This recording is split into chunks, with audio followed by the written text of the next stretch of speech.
അപ്പം ലാലി ലാലിക്ക് ശേഷം ഇപ്പൊ രണ്ടാമത്തെ സ്റ്റേറ്റ് അവാർഡും കിട്ടി. എന്താണ്, വാട്ട് ഈസ് യുവർ ഫീലിംഗ് ഇപ്പോ?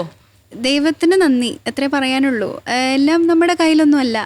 നമ്മൾ വർക്ക് ചെയ്യുക, 50% നമ്മുടെ കയ്യിൽ, 50% ദൈവത്തിൻ്റെ കയ്യിൽ എന്ന് വിശ്വസിക്കുന്ന ആളാണ്. ഒരു റെസ്പോൺസിബിലിറ്റി ആയിട്ടൊക്കെ ഫീൽ ചെയ്യുന്നുണ്ടോ? ലൈക്ക് ഇത് നമ്മള് കേരളം മൊത്തം അംഗീകരിച്ച ഒരു അവസ്ഥയാണ് അല്ലേ, 2 പ്രാവശ്യം?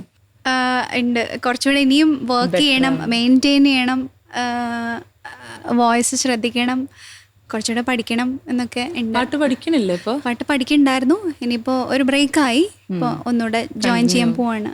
പ്രാക്ടീസും പരിപാടികളൊക്കെ എങ്ങനെയാ? പ്രാക്ടീസ് അങ്ങനെ ഭയങ്കര ഡെയിലി രാവിലെ അങ്ങനെയൊന്നും എനിക്ക് പറ്റില്ല. കാരണം മോളുണ്ട്, വീട്ടിലെത്തിയ വീട്ടമ്മയാണ്, പക്ക വീട്ടമ്മയാണ്.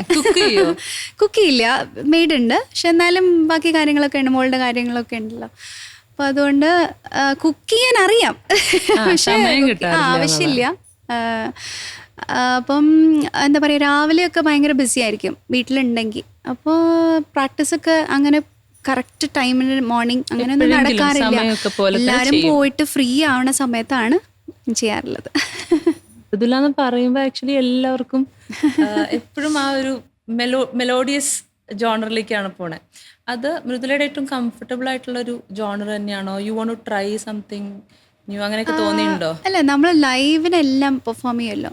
ലൈവിൽ ഇപ്പം ഈവൻ റിയാലിറ്റി ഷോസിലാണെങ്കിലും എല്ലാവരും കണ്ടിട്ടുള്ളതാണ്. എല്ലാ കൈൻഡ് ഓഫ് എല്ലാ ജോണറും നമ്മൾ ഫാസ്റ്റ് നമ്പേഴ്സ് ആണെങ്കിലും സെമി ക്ലാസിക്കലാണെങ്കിലും എല്ലാം പെർഫോം ചെയ്തിട്ടുള്ള ആളാണ് ഞാൻ. അപ്പോൾ ലൈവ് ഷോസ് ആണെങ്കിലും ഡെഫിനറ്റ്ലി നമ്മളൊരു ലൈവ് കൺസേർട്ടിൽ എന്തായാലും എല്ലാം നമ്മൾ ടച്ച് ചെയ്ത് പോകണം അല്ലേ. മെലഡി മാത്രം നമുക്ക് പെർഫോം ചെയ്തിട്ട് എനിക്കിഷ്ടമാണ്. എനിക്ക് കേൾക്കാനും ഇഷ്ടമാണ്, പെർഫോം ചെയ്യാനും ഇഷ്ടമാണ്.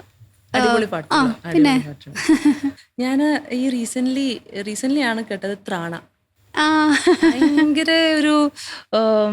രസമുള്ള ഒരു കോമ്പോസിഷൻ, ഭയങ്കര ഇൻസ്പയറിംഗ് ആയിട്ടുള്ള ഒരു കോമ്പോസിഷൻ, ഒരു വുമൻഹുഡിന് പ്രൊട്ടസ്റ്റ് ആണ്. പിന്നെ എന്താണ് അതിന് ശേഷം ഇങ്ങടേക്കൊന്നും ചെയ്യാണ്ടിരുന്നത്? അല്ല, അത് കഴിഞ്ഞപ്പോൾ തന്നെ എനിക്ക് മനസ്സിലായി കമ്പോസ് ചെയ്യാന്ന് പറയണത് ചില്ലറ പരിപാടിയല്ല. മനസ്സിലായി, അത്ര എളുപ്പത്തിലൊന്നും.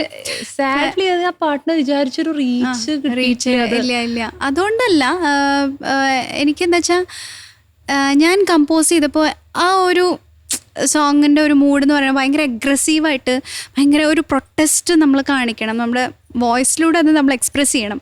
അപ്പോൾ എൻ്റെന്ന് വെച്ചാൽ എനിക്ക് അങ്ങനെ അഗ്രഷൻ വോയിസിൽ കൂടെ എക്സ്പ്രസ് ചെയ്യാൻ പറ്റുന്നില്ല. മ്യൂസിക് ഡയറക്ടറും ഞാനാണ്, പാടുന്ന ആളും ഞാനാണ്. അപ്പോൾ എനിക്ക് എത്ര പാടിയിട്ട് 3 പ്രാവശ്യം ഞാൻ പോയി പാടി, പക്ഷേ എൻ്റെ ഉള്ളിലുള്ള മ്യൂസിക് ഡയറക്ടർക്ക് ഒട്ടും സാറ്റിസ്ഫാക്ഷൻ കിട്ടുന്നുണ്ടായിരുന്നില്ല. 3ാമത്തെ പ്രാവശ്യം പോയി പാടിയപ്പോൾ സൗണ്ട് എഞ്ചിനീയർ പറഞ്ഞു, ചേച്ചി ഇത് ഓക്കെ ആണ്, ഇനി പാടേണ്ട, ഇത് ഓക്കെ ആണ്.